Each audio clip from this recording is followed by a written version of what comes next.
Not every car that wears an American badge deserves praise. In fact, some of them earned a place in history not for their power, luxury, or innovation, but for putting lives at risk. These weren't just lemons. They were disasters on wheels, badly engineered, recklessly built, and sometimes even lethally unsafe. Here are 10 American cars so dangerous, it's hard to believe they were ever sold to the public. You might laugh at how ugly or useless some of them were until you realize how close they came to causing tragedy. Dear viewer, don't forget to subscribe to the channel. Thanks for your support. Number 10, the 1973 Buick Century Luxus. On paper, it was a premium mid-size car built for comfort, elegance, and a smooth ride. In reality, it was a floaty, clumsy, brake-fading barge that handled like a mattress in a windstorm. This car was everything wrong with 1970s American luxury. Soft suspensions, excessive weight, vague steering, and underwhelming safety standards, all wrapped in a vinyl and chrome package that looked posh but drove poorly. In the early 1970s, American automakers were starting to feel pressure from federal safety regulations, emission standards, and rising gas prices. At the same time, they were still trying to satisfy a public that equated size and softness with luxury. Buick, traditionally GM's doctor's car brand, was increasingly blurring the line between full-size comfort and sporty driving, trying to please too many audiences at once. The Century Luxus was Buick's answer to the Oldsmobile Cutlass Supreme, a car that offered style and plushness at a mid-range price. But while it looked elegant in brochures, the 1973 Century Luxus was a driving experience full of compromises. The Century Luxus was big and heavy for a mid-size coupe-choche sedan, especially after the 1970s-1973 redesign. It weighed over 4,000 pounds in some trims. The body was mounted on GM's A-body platform, newly redesigned with colonnade styling, fixed B-pillars instead of hardtops, larger doors, and longer overall proportions. The result was a car that looked imposing, but felt bloated, even by early 70s standards. The styling leaned heavily on faux luxury cues, vinyl roofs, opera windows, chrome trim outlining just about everything, overstuffed cloth or vinyl interiors with fake wood grain panels. It sold the idea of luxury, but it didn't engineer it. Here's where things really started to fall apart. The Century Luxus had soft springs, lazy shocks, and vague power steering. Buick wanted the car to float like a Cadillac, but without Cadillac's refinement. Cornering was dreadful. It leaned heavily into turns, understeered at low speeds, and felt completely disconnected from the road at higher speeds. On curved freeway ramps, the car wallowed and pitched, requiring constant steering correction. Highway driving was disconcerting. The car never felt settled or composed, especially with crosswinds or passing trucks. Reviewers at the time noted that the suspension made the car feel like it was riding on gelatin, soft, unpredictable, and slow to respond. Brake performance was another sore point. The Luxus came with front disc and rear drum brakes, which was common in the day. But for a car of its weight and size, fade was a serious issue. Repeated stops from highway speeds would lead to dramatic loss of braking power, sometimes accompanied by vibration or pulling. Emergency stopping distances were long and inconsistent, and the pedal lacked feedback. In a world before ABS or modern brake materials, this kind of performance wasn't rare, but in the case of the Century Luxus, it was especially dangerous due to how quickly the car gained speed downhill and how sluggishly it slowed down. Under the hood, the Century Luxus offered a choice of V8 engines. The base was a 350 cubic inch, 5.7-liter V8, and higher trims offered a 450 cubic inch, 7.5-liter V8. Despite the large displacement, output was modest, around 150 to 250 horsepower, depending on carburation and emissions tuning. The big problem was weight and gearing. These engines were choked by emissions equipment, low compression, and lazy automatic transmissions. The car could cruise comfortably in a straight line, but acceleration was anything but brisk. Fuel economy? Laughable, single-digit MPG in city driving, barely 12 to 13 MPG on the highway with the big 4.55 V8. In short, the car was thirsty, heavy, and slow to react, making its luxury persona feel even more disconnected from reality. The 1973 Buick Century Luxus debuted in the first model year of new federal bumper standards, so it had bulky 5-map bumpers front and rear. But structural safety remained unimpressive. The colonnade body added some rollover strength compared to previous pillarless hardtops. But crash protection in side impacts was still minimal. Thin door panels, weak structure, and no airbags or crumple zones. Seatbelts were mandatory but often ignored, and seat integrity in a crash was questionable. The car was safe only in the sense that it was huge, not because it was smartly engineered. Number 9. The 1962 Ford Galaxy. Launched as a modern, stylish cruiser to compete with Chevrolet and Plymouth, the Galaxy offered powerful engines and bold styling. But beneath the gleaming chrome and sweeping lines lurked a host of mechanical and dynamic weaknesses that made it far from reassuring to drive, especially in emergency situations. If the 1962 Galaxy was built to cruise straight ahead on wide-open highways, it did that well. But when the road twisted or a sudden stop was needed, it exposed its serious shortcomings: sloppy steering, an excessively large turning radius, and drum brakes that faded like a nervous actor on stage. In 1962, the Big Three were locked in a fierce battle for dominance in the full-size car market. Ford's Galaxy line sat atop its full-size offerings, aiming to project power, style, and sophistication. This was the post-fin era, when design turned from flamboyant to streamlined, with the Galaxy adopting a squarer, cleaner look. Marketing emphasized V8 performance, luxury interiors, and long-haul comfort. But American roads were changing. Traffic density was increasing, urban parking was getting tighter, and safety was becoming a national concern. Unfortunately, the 1962 Galaxy was a throwback to the notion that bigger meant better, even as the cracks in that thinking were starting to show. The Galaxy was big, over 17 feet long, nearly 6.5 feet wide, and weighing around 3,800 pounds in V8 trim.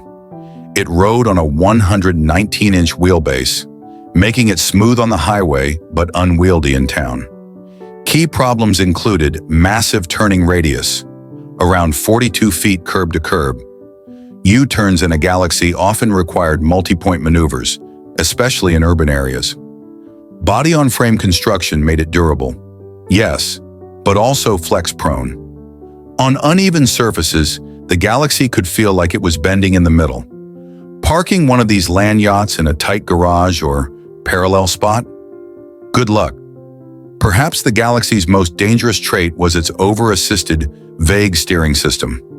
The car used recirculating ball steering, typical of the era, but it lacked precision. On-center feel was almost non-existent. You could move the wheel several degrees before anything happened. The power steering was so light it felt disconnected. Fine for leisurely cruising, but in evasive situations, it was like trying to hurt a walrus with dental floss. Reviewers and drivers often complained of delayed response and excessive body lean, especially at higher speeds. Trying to correct the car in an emergency lane change felt slow and uncertain, and feedback from the road was minimal. Stopping power was another critical flaw. The Galaxy came with four-wheel drum brakes, which were standard for the time, but grossly inadequate for a car of its size and weight. Brake fade was almost guaranteed after repeated stops, especially on downhill grades or in city traffic. The car had no front disc brake option until later years, and even then, only on performance variants. Pedal feel was soft, and modulation was difficult, leading to jerky or delayed stops. In emergency braking scenarios, say when a deer ran across a two-lane highway, the Galaxy could take dangerously long to come to a stop, and its lack of composure under pressure made it a risk to occupants and others on the road. The 1962 Galaxy had a soft suspension setup designed for comfort, not cornering. The front used upper-lower A-arms with coil springs, and the rear featured leaf springs with a live axle. The result? A floaty, rolling ride that absorbed bumps, but leaned like a canoe in turns. Body roll was pronounced, and there was a delay between steering input and vehicle response, adding to the sense of sluggishness. Handling was tolerable for slow, straight-line cruising, but anything beyond that, such as an evasive swerve or high-speed off-ramp, felt precarious. Ironically, Ford offered some genuinely powerful engines in the Galaxy: 292 or 352 cubic inches, 390 V8, and in performance trims, the 406 cubic inch big block, producing up to 405 horsepower. But the problem wasn't lack of power, it was controlling it. The Galaxy could accelerate decently in a straight line, but braking, cornering, or regaining control after hard throttle was always more difficult than it should have been. It was like giving a rhino roller skates. The mismatch between power and handling was emblematic of the time. Fast, but not safe. Number 8, the 1950 Nash Airflight. Designed at a time when American car manufacturers were eager to differentiate themselves with futuristic flair, the Airflight was Nash's bold attempt at breaking with convention. It was aerodynamic, modern, and visually unlike anything else on the road. But behind the smooth, wind-cheating silhouette was a vehicle that introduced a new kind of risk, not from poor build quality or outdated engineering, but from well-intentioned design choices that unintentionally endangered its occupants.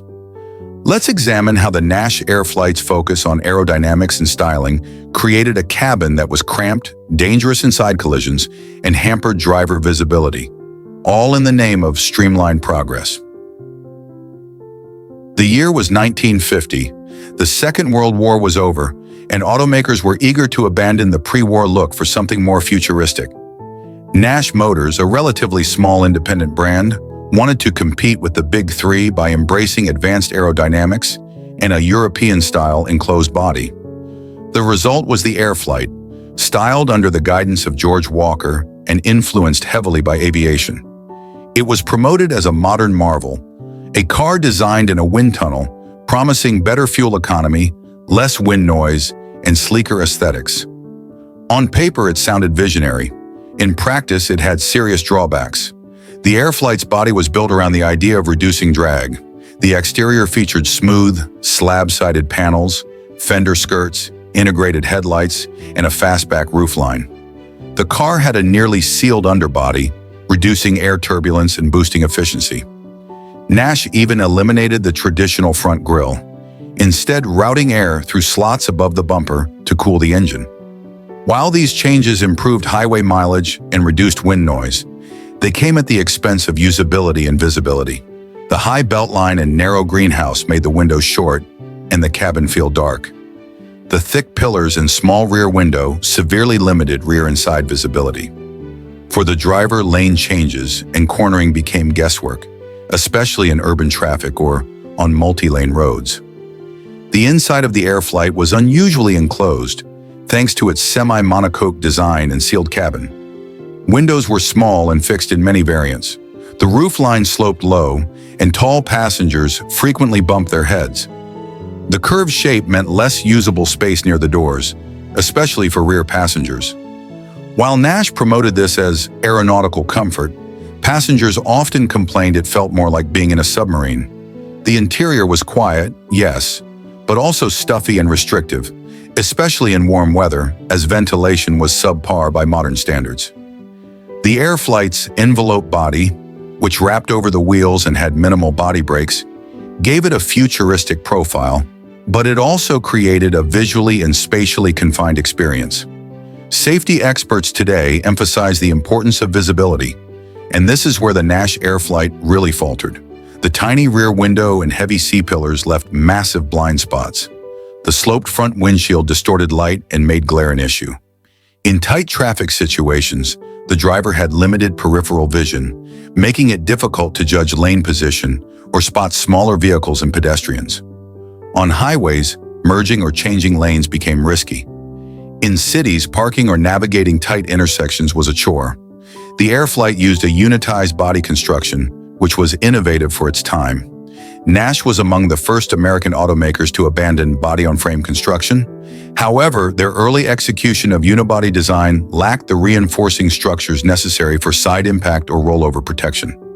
There were no internal door beams or energy-absorbing crumple zones. Side collisions transferred energy directly into the passenger compartment. The car's rounded side profile and minimal door structure made it particularly vulnerable to T-bone crashes. In a side impact accident, the Airflight's door area offered little resistance, bending inward easily and in some cases jamming shut or popping open. Add to this the fact that seat belts were not standard, and you had a recipe for serious injuries. The Airflight came with either a 173 cubic inch inline 6, 82 horsepower, or a big block 234 cubic inch Super 6, 115 horsepower, depending on trim. While fuel efficient, these engines were underpowered, especially for the car's weight and size. Acceleration was slow and overtaking on the highway was ill-advised without a long, clear path. Handling was another problem. Narrow track width and tall body meant it leaned heavily in corners. Soft springs and vague steering made it feel unstable at speed. Even though it had a low drag coefficient, the Airflight never felt agile. It was built for straight-line cruising, not spirited driving. Number 7, the 1976 Dodge Charger Sport. Once a symbol of performance and swagger, the Charger had, by the mid-1970s, devolved into something almost unrecognizable. A bloated, sluggish personal luxury coupe, more concerned with fake wood trim than raw horsepower. In this lecture, we'll examine how the 1976 Charger Sport became a tragic symbol of post-muscle car malaise. Oversized, underpowered, and dangerously outdated in terms of safety, handling, and practicality. To understand why the 1976 Charger Sport was such a disappointment, we have to look at where it came from. The original Dodge Charger, introduced in 1966, was an aggressive fastback coupe with racing ambitions. By 1968, it had become an icon, with sleek lines, hidden headlights, and available big block V8s like the 426 Hemi. It was a muscle car through and through, but by 1975, the Charger had already been transformed into something else. A heavier, more luxurious vehicle aimed at the personal coupe market. By 1976, it was little more than a restyled Chrysler Cordoba, and the Sport badge was little more than a sticker. Gone was the performance, gone was the sharp design. What remained was a car that pretended to be sporty, but drove like a 2-ton marshmallow. Let's start with the styling. The 1976 Dodge Charger Sport was based on Chrysler's B-body platform, sharing bones with the Cordoba. It featured an overly long hood and a massive trunk, making it feel out of proportion. Tacky opera windows, vinyl roofs, and wide chrome accents that tried and failed to look upscale. A bland front fascia with rectangular, sealed beam headlights and a generic crosshair grille that lacked personality. Slab-sided doors and massive rear quarter panels, which made it look bloated from every angle. It didn't look sporty. It looked like a bad impersonation of a muscle car that had eaten too much pasta. The once menacing Charger silhouette was now hidden beneath layers of 70s kitsch. A design clearly aimed at middle-aged buyers more concerned with comfort than cornering.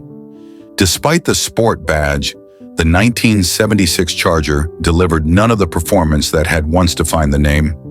Engine options included a 225 cubic inch slant 6, yes, a Charger with a 6-cylinder, a 318 V8, underpowered for the weight, a 360 or 400 V8, still sluggish, and if you were lucky, a detuned 440 V8 that still struggled against the car's massive curb weight.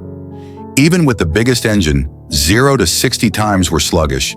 Fuel economy was atrocious, often 10 to 12 miles per gallon at best. And the quarter-mile times were a far cry from the late 60s heyday. The malaise-era emissions controls, including catalytic converters and retarded ignition timing, choked what little power these engines had. Pair that with a lazy torque flight, automatic transmission, and you had a car that moved like it had arthritis. Driving the 1976 Charger Sport was not just uninspiring. It could be downright scary under the wrong conditions. The suspension was tuned for cushioned ride comfort, not handling. That meant excessive body roll in corners, numb steering with vague response, and frequent brake fade due to its heavy curb weight and underperforming front disc joint rear drum setup. In emergency situations, like swerving to avoid a collision or taking an off-ramp too fast, the car could easily get out of control, and with poor rear visibility thanks to the giant sail panels and narrow rear glass. Backing up or changing lanes was an anxiety-inducing experience. For a car this large, you might expect it to feel safe. But in 1976, the Charger Sport was dangerously behind the times in terms of occupant protection. It lacked modern crumple zones. The doors were heavy, but poorly reinforced for side impacts. The dash was hard plastic, and lap belts only were standard in many versions. And handling failures were far more likely to cause an accident than prevent one. This was a car designed to cruise, not to protect. It offered size without structure, a bad combination when it came to high-speed travel. Number 6, the 1973 Plymouth Satellite, a mid-size car in name, but a full-size headache in execution. This car, like many from the early 1970s, tried to offer comfort and size in the wake of the muscle car's decline, but failed to adapt to the changing landscape of vehicle safety and road dynamics. The 1973 Satellite wasn't just mediocre. It was dangerous in several ways, with poor handling, sluggish performance, inadequate structural protection, and outdated safety features. It serves as a cautionary tale from an era of design excess and engineering stagnation. Let's dive into why this bulky cruiser became more of a road hazard than a road warrior. From a design perspective, the 1973 Satellite wasn't particularly offensive. In fact, many found it attractive in a square, formal kind of way. But underneath that sheet metal lay a recipe for disaster. The Satellite's body was long, wide, and heavy, making it feel like a full-size car, despite its classification as a midsize. It featured a broad front grille, flanked by twin round headlights and chrome bumpers, typical Mopar style of the era. While it looked tough, it was more cosmetic than functional, relying on dated body-on-frame construction and styling that prioritized flash over form. The 1973 model year brought federally mandated 5-mouth bumpers, but this just added more weight to a platform that was already tipping the scales. The end result? A car that looked substantial, but drove like a barge and offered none of the agility needed to stay safe on rapidly modernizing roads. One of the biggest flaws of the 73 Satellite was its abysmal handling. This was a car that felt like it was riding on marshmallows. Its suspension setup, torsion bars up front and leaf springs in the rear, was meant for comfort, not control. The symptoms: excessive body roll in corners, mushy steering that lacked precision or road feel, a high center of gravity which made it prone to instability during evasive maneuvers. Emergency handling? Forget about it. Trying to swerve the Satellite at high speed felt more like maneuvering a canoe through molasses than steering a car. Combine that with narrow tires and underpowered brakes, and the vehicle became downright dangerous in real-world driving conditions. The 1973 Satellite was a car designed for an era when safety was becoming a buzzword, but not yet a standard. Let's talk about the major failings. Non-collapsible steering column. In frontal collisions, the steering column had a disturbing tendency to impale the driver, a well-documented issue with many Chrysler products of the era. No side impact protection. The doors were large and heavy, but lacked structural reinforcement. In a T-bone accident, they would crumple like soda cans. Lap belts only, with no shoulder restraints in many trims, especially in the back seat. That made rear passengers entirely vulnerable in crashes. No crumple zones or energy-absorbing materials. The car's heavy steel body transferred all the force of a crash directly to the occupants. While the 5-mouth bumpers might have saved a taillight in a parking lot, they did nothing for real-world crash survivability. In short, the 1973 Satellite was built like a tank and had about the same blunt force impact on its occupants in a crash.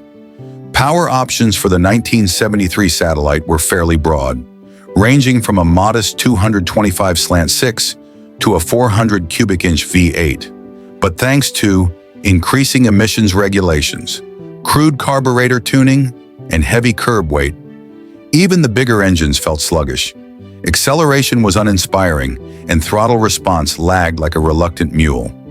Worse, fuel economy was dismal, with V8-equipped models struggling to crack 11 miles per gallon.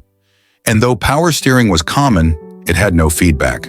It was easy to turn, but gave the driver no sense of road connection, a dangerous trait for a car that already handled like a sofa.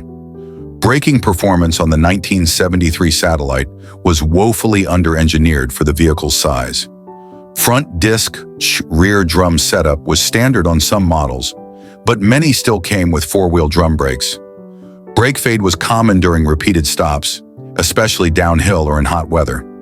Stopping distances were long, dangerously so, and the car had a tendency to nosedive under heavy braking, unsettling its already poor balance. In panic situations, the Satellite required not just distance but luck, and maybe a prayer. Number 5, the 1969 Chevrolet Kingswood. This full-size station wagon was marketed as the ideal family hauler. It had seating for up to 9, a cavernous cargo area, and an aura of suburban power.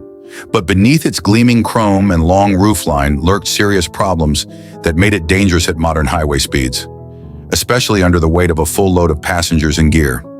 Let's examine how the Kingswood, despite being one of the most iconic long-roof Chevys of the late 60s, became a rolling hazard on American roads. Let's start with the most obvious trait. The Kingswood was massive. At over 18 feet long and weighing well above 4,500 pounds, it was one of the heaviest non-commercial vehicles on the road. Designed on the B-body platform, the Kingswood shared its underpinnings with full-size Chevrolets like the Impala and Caprice. In wagon form, the extra steel, glass, and third-row seating pushed the weight even further, especially when loaded. What's the problem? The heavier the car, the harder it is to stop, turn, and recover from any unexpected maneuver. And unfortunately, the Kingswood didn't have the technology or engineering to handle its own girth safely. Perhaps the biggest failure of the 1969 Kingswood was its woefully inadequate braking system. Most trims came with four-wheel drum brakes, and only some higher-end models had optional front disc brakes. There was no anti-lock braking system, ABS, a technology that was still a decade away from becoming mainstream. Drum brakes are notorious for fade under heat, and the Kingswood, when carrying a full family plus luggage, was a thermal nightmare waiting to happen. On a long downhill grade or in stop-and-go traffic, the brakes would overheat and lose effectiveness, leaving the driver with a mushy pedal and far too much momentum. In emergency situations, it was terrifying. This car needed not just extra distance, it needed advance notice to stop safely. The Kingswood steering system added another layer of risk. The power steering was overboosted and vague, offering minimal road feel. The long wheelbase and soft suspension tuning made the car feel floaty, particularly at high speeds. With its rear-heavy design and leaf spring rear suspension, the wagon was prone to rear instability, especially when loaded. Cornering was laughable, unless you enjoy the feeling of sitting in a canoe sliding across a frozen lake. Body roll was excessive, and sharp maneuvers were downright frightening. On a straight highway, the Kingswood was acceptable, but any dynamic situation, merging, braking, swerving, revealed its flaws. Even the more powerful V8 engines, like the 427 Big Block, could move the car with urgency, but braking and control didn't scale with engine power. Emergency lane changes could result in a loss of control, especially when the suspension was overwhelmed by weight shifts. The bias-ply tires standard at the time were a poor match for the vehicle's weight, offering limited grip and long stopping distances. If the driver had to stop quickly or avoid a hazard, there was a good chance the car simply wouldn't respond fast enough. Now let's look at what safety features were missing from the 1969 Kingswood. No side impact protection, just sheet metal and padding. Lap belts only for many rear passengers. No crumple zones or energy-absorbing structure. In a collision, energy was transmitted directly to the cabin. No airbags, no reinforced roof, no rollover protection. A major concern for a vehicle with a high center of gravity. The third-row, reverse-facing seat was a neat novelty, but placed passengers close to the rear bumper in a vehicle with very little rear crash protection. In a rear-end collision, they were sitting ducks. To its credit, the Kingswood was incredibly roomy. It could hold up to 9 passengers, depending on configuration. The cargo area was massive, and the rear tailgate with a roll-down window was a clever feature. But the car's focus on comfort and space came at the expense of basic crash survivability. It was a vehicle designed around a vision of convenience, not protection. Number 4, the 1967 Pontiac Tempest. This mid-size car stood at the crossroads of performance and affordability, offering decent power at a reasonable price. But while the Tempest flirted with muscle car credibility and looked the part, its lack of structural safety, poor crash survivability, and outdated engineering underneath made it a hazard once the road turned rough, or worse, when things went wrong. Let's dive into why the 1967 Tempest, while admired in some circles, represents an era when automakers put speed and style ahead of safety and stability. The 1967 Pontiac Tempest came with a range of engine options, including inline-sixes and V8s. It was marketed as a versatile vehicle, offering everything from economical trims to more aggressive versions like the Tempest Sprint. But underneath this flexibility lay a problematic philosophy. The Tempest was built during an era when horsepower was king, and everything else, especially safety, was considered secondary. GM and Pontiac emphasized straight-line performance, with little attention paid to braking distances, rollover resistance, or crash survivability. Suspension and chassis tuning were basic, carried over from older designs rather than re-engineered for handling or safety. In short, the car was faster than it was stable and more muscular than it was intelligent.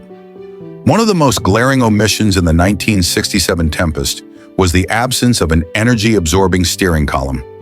This safety feature, mandated by federal regulations starting in 1968, was not present in most 67 models.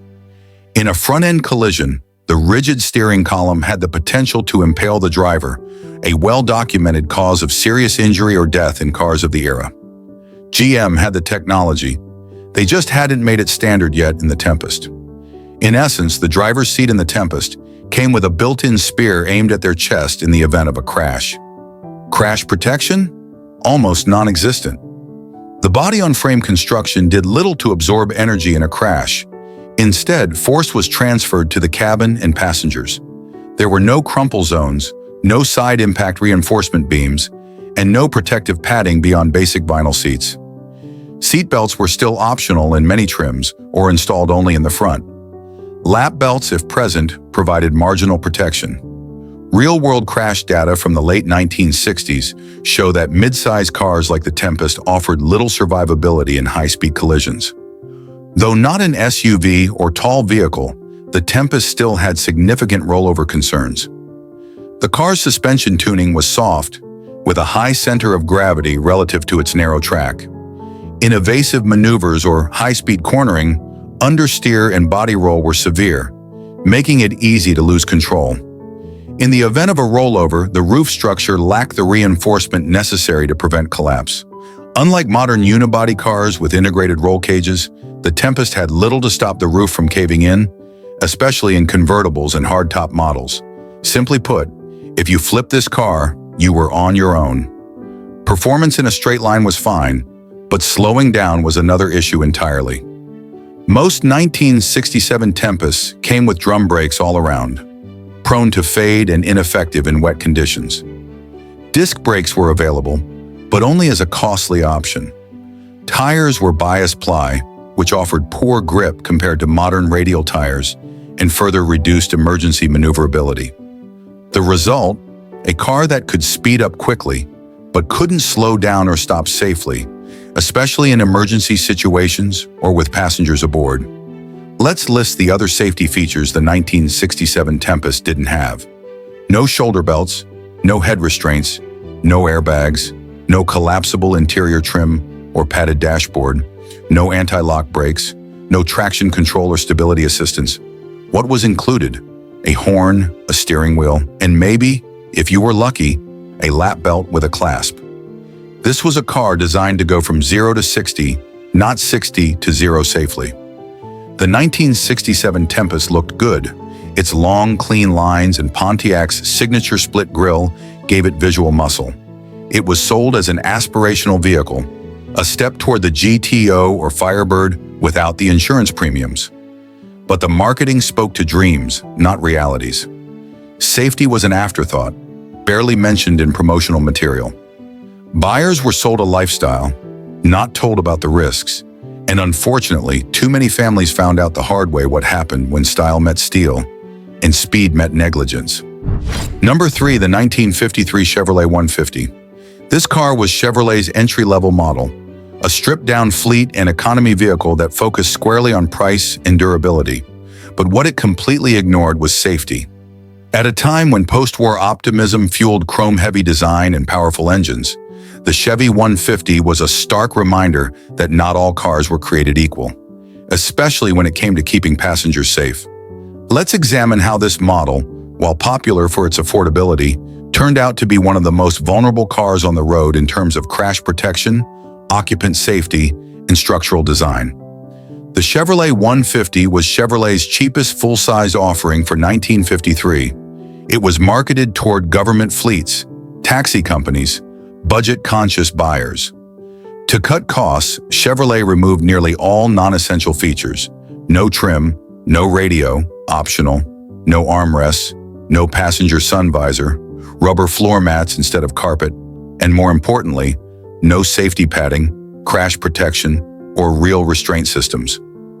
The 150 wasn't designed for comfort or security. It was designed to be cheap, basic, and functional, and that came with serious trade-offs.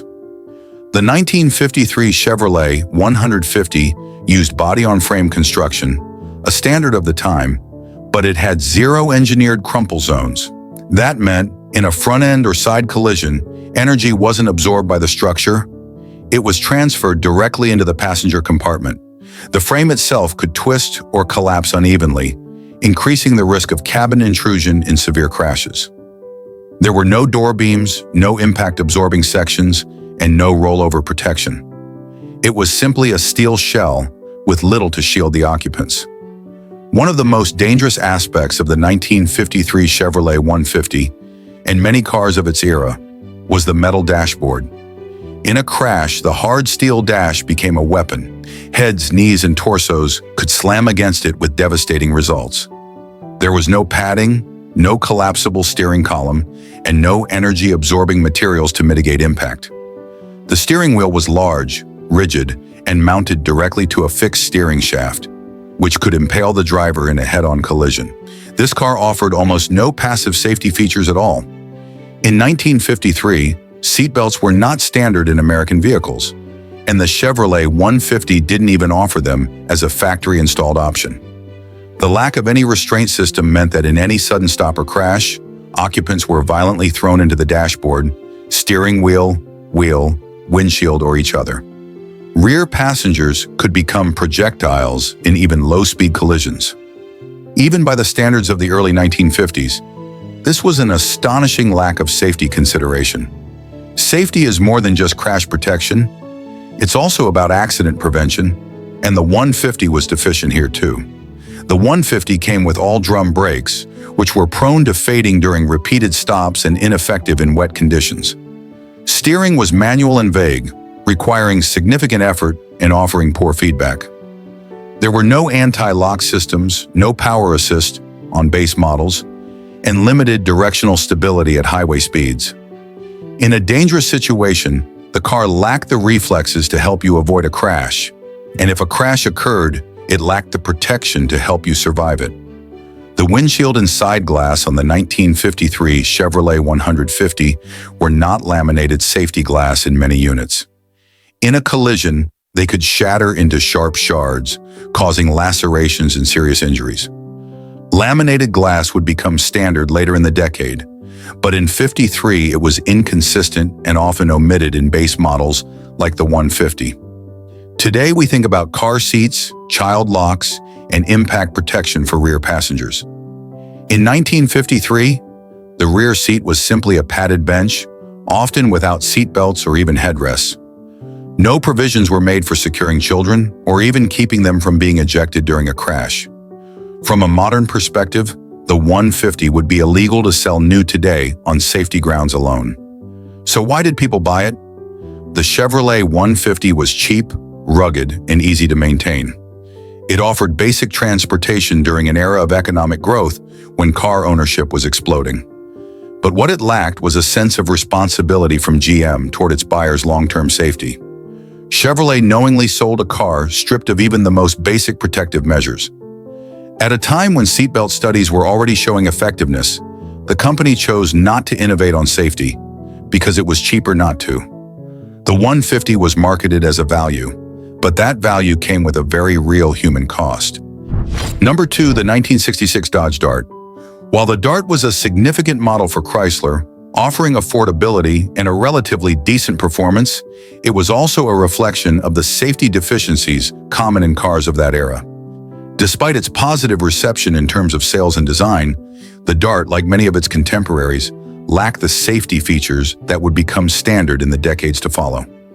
This lecture will explore the serious safety flaws in the 1966 Dodge Dart, flaws that made it a dangerous choice, particularly in urban driving environments. The 1966 Dodge Dart was part of Chrysler's compact car lineup, offering a budget-friendly alternative to the larger full-size sedans on the market. It came in various body styles, including a 2-door sedan, 4-door sedan, and wagon, with a variety of engine options ranging from modest inline sixes to more powerful V8s. While the Dart was popular for its affordable pricing and straightforward mechanical design, the car's safety was clearly an afterthought at the time of production. It wasn't just the base model that lacked safety features. Even the more well-equipped variants suffered from basic omissions that we would consider essential by today's standards. In terms of braking performance, the 1966 Dart had a critical flaw. It came equipped with single-circuit braking systems, meaning that if one brake line failed, the entire braking system could fail. This was particularly dangerous because it meant that in the event of brake line rupture or failure, the driver would be left with no effective means of stopping the car. By comparison, dual-circuit brakes, which split the brake lines into 2 separate circuits, were becoming a standard safety feature in vehicles during this time, especially in higher-end models. This dual-circuit system provided redundancy. If one brake circuit failed, the other could still function, keeping the car drivable in emergency situations. But the Dart did not feature this important safety upgrade, putting drivers at risk of complete brake failure in an emergency. Perhaps one of the most dangerous aspects of the 1966 Dodge Dart was the lack of safety padding on its interior. The steel dashboard was not only hard and unforgiving, but was prone to causing severe injury during a collision. This was a common issue in many cars from the era, as manufacturers had yet to adopt energy-absorbing materials and padded surfaces inside the cabin. In the event of a front-end collision, passengers would be exposed to the full force of the dashboard, which could lead to serious head and chest injuries. The steering wheel likewise was rigid, offering no give during a crash, making it another potential hazard. There was no energy-absorbing foam and no collapsible steering column either, both of which are now standard in modern cars to help reduce injuries during an impact. Headrests today are seen as an essential safety feature for preventing whiplash injuries in rear-end collisions. But in 1966, they were often optional or completely absent in many vehicles. The Dodge Dart was one of those cars where headrests were not standard on the front seats. Whiplash injuries were common in rear-end collisions, and the lack of headrests made the driver and passenger much more vulnerable to serious neck injuries.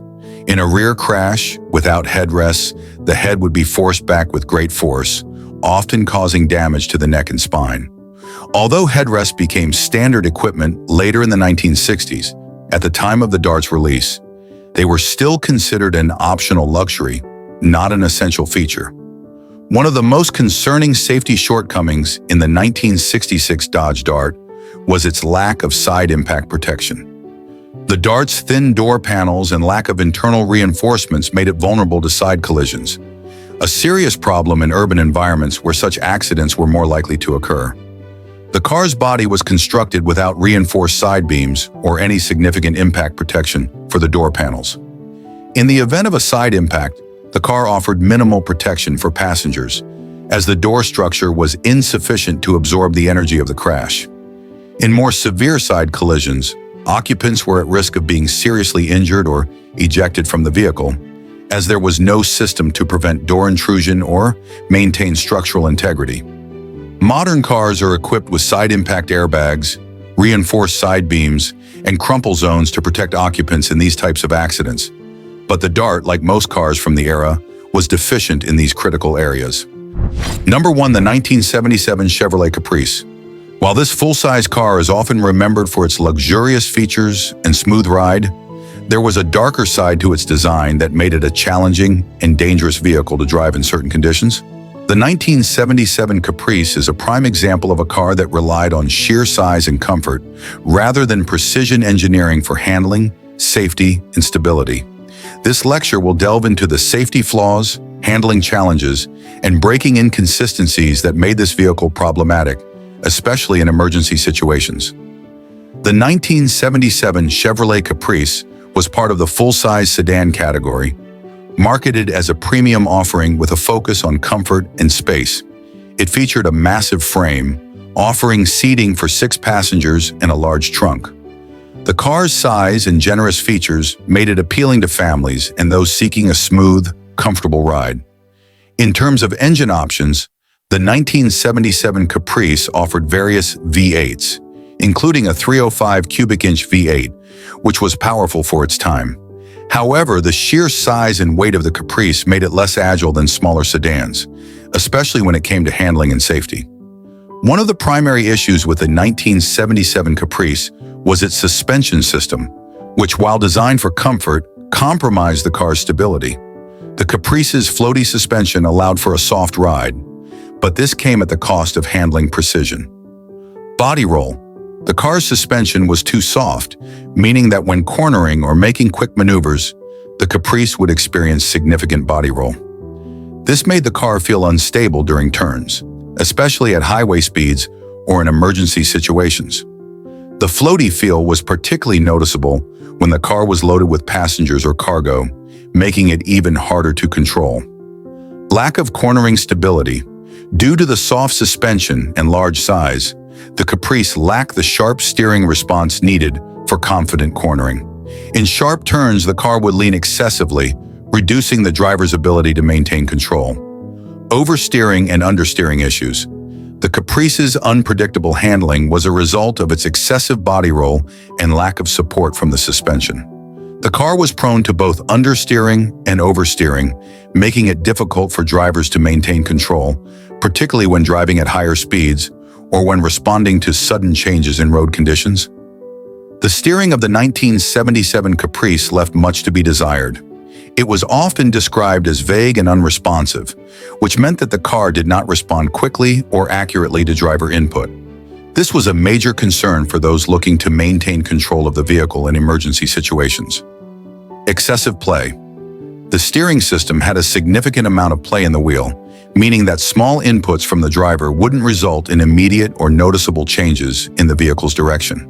This delayed response could be dangerous, especially in high-speed driving or when navigating through sudden obstacles or obstacles in urban settings. Low feedback. The lack of feedback through the steering wheel also made the Caprice feel detached from the road. The driver could not feel how the car was responding to road conditions, making it harder to gauge the car's handling. In combination with its floaty suspension, this led to an overall lack of driving confidence. Difficult maneuvers. In tight spots, such as parking lots or when navigating through urban streets, the vague steering and high turning radius made the Caprice hard to maneuver. This was exacerbated by the car's large size, which meant that the Caprice required more space to turn and park than smaller cars of the time. Another critical safety issue with the 1977 Caprice was its braking system, which was inconsistent and often unreliable under certain conditions. While the Caprice was equipped with drum brakes on its rear wheels, the overall braking performance was poor, especially when the car was loaded with passengers or cargo. Brake fade. The Caprice was prone to brake fade, a situation where the brakes would lose their effectiveness after repeated or hard braking. This was particularly dangerous when driving on highways or in hilly areas where frequent braking was required. When the brakes overheated, they became less responsive, leaving the driver with reduced stopping power. Longer stopping distances. The Caprice's large size and weight further exacerbated braking issues. A heavier vehicle requires longer distances to come to a full stop, and the Caprice's braking system was not optimized for its size. This meant that in emergency situations, the Caprice's ability to stop quickly was compromised, and the car could easily collide with other vehicles or objects before coming to a halt.